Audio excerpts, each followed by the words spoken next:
আজ আপনাদের জন্য নিয়ে এসেছি এক দুর্দান্ত ডেজার্ট এগ পুডিং।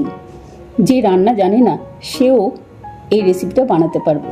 রেসিপিটা এতই সহজ, চলুন দেখে নিই। আমি প্রথমে নিয়েছি কনডেন্স মিল্ক 500 গ্রাম দুধ, হাফ বাটি চিনি আর 2টো ডিম।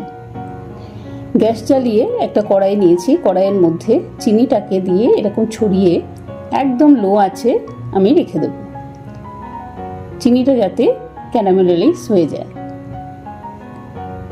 দেখুন আস্তে আস্তে কালার আসছে, আমার ক্যারামেল কিন্তু একদম রেডি। এবার ঠান্ডা দুধটা এই ক্যারামেলের মধ্যে ঢেলে দেব। দেখুন ক্যারামেলগুলো এরকম জড়ো জড়ো হয়ে গেছে, ভয় পাওয়ার কিচ্ছু নেই। এটা নাড়তে নাড়তেই কিন্তু একদম মিশে যাবে।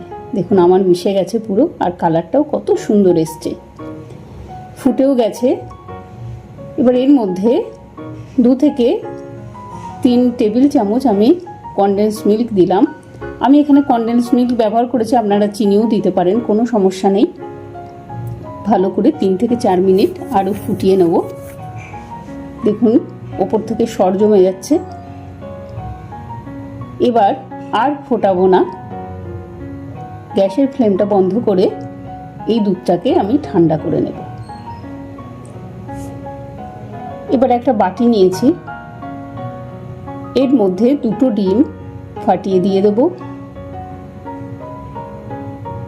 এবার একটা হুইস্কের মাধ্যমে ভালো করে ফেটিয়ে নেব। খুব সহজ একটা রেসিপি, যে কেউ বানাতে পারে এবং খুবই টেস্টি। এবার এই ঠান্ডা করে রাখা দুধটা এই ডিমের মধ্যে দিয়ে দেব, আর 2টো ছোটো এলাচ আমি থেতো করে রেখেছিলাম সেটা দিয়ে ভালো করে মেশাবো। আমি এখানে ছোটো এলাচ ব্যবহার করেছি, আপনারা এখানে যে কোনো এসেন্স ব্যবহার করতে পারেন। ভালো করে নেড়ে নিয়েছি। এবার একটা ডিশ নিয়েছি, ডিশের ওপর এরকম 2টো কাপ নিয়েছি আমি।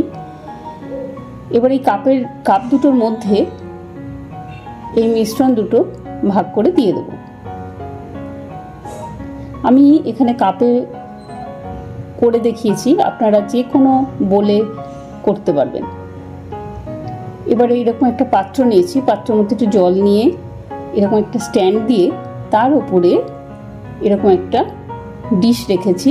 এই ডিশের ওপর এই 2টো কাপ আমি বসিয়ে, ভেতরে যাতে জল না পড়ে তার জন্য বাটার পেপার দিয়ে ঢেকে দেবো, আর একটা ঢাকনা দিয়ে 20 থেকে 25 মিনিট লো টু মিডিয়াম আঁচে রেখে দেবো। 20 থেকে 25 মিনিট পর দেখুন দেখাচ্ছি কত সুন্দর পুরো জমে গেছে। এবার একটা নাইফ দিয়ে চেক করে দেখছি, দেখুন ভেতরে কিচ্ছু কিন্তু লেগে নেই, পুরোটাই রেডি হয়ে গেছে। এবার এই কাপ দুটোকে ঠান্ডা করে নেব, নিয়ে ফ্রিজে 3 থেকে 4 ঘন্টা রেখে দেবো। 3 থেকে 4 ঘন্টা পর দেখুন কত সুন্দর জমে গেছে। আমি ওপর থেকে একটু কাজু বাদাম কুচিয়ে দিয়ে সাজিয়েছি। এবার একটা উল্টেও দেখাচ্ছি, দেখুন কত সুন্দর ডিমোল্ড হয়ে গেল। ওপর থেকে আমি একটু কাজু কুচি দিয়েছি আর চকলেট সিরাপ দিয়ে সাজিয়ে আমি পরিবেশন করেছি। যদি আমার এই রেসিপিটি ভালো লেগে থাকে তাহলে লাইক কমেন্ট শেয়ার করে আমার পাশে থাকবেন, বেল আইকনটা টিপে দেবেন। ভিডিওটি দেখার জন্য অনেক অনেক ধন্যবাদ। নমস্কার।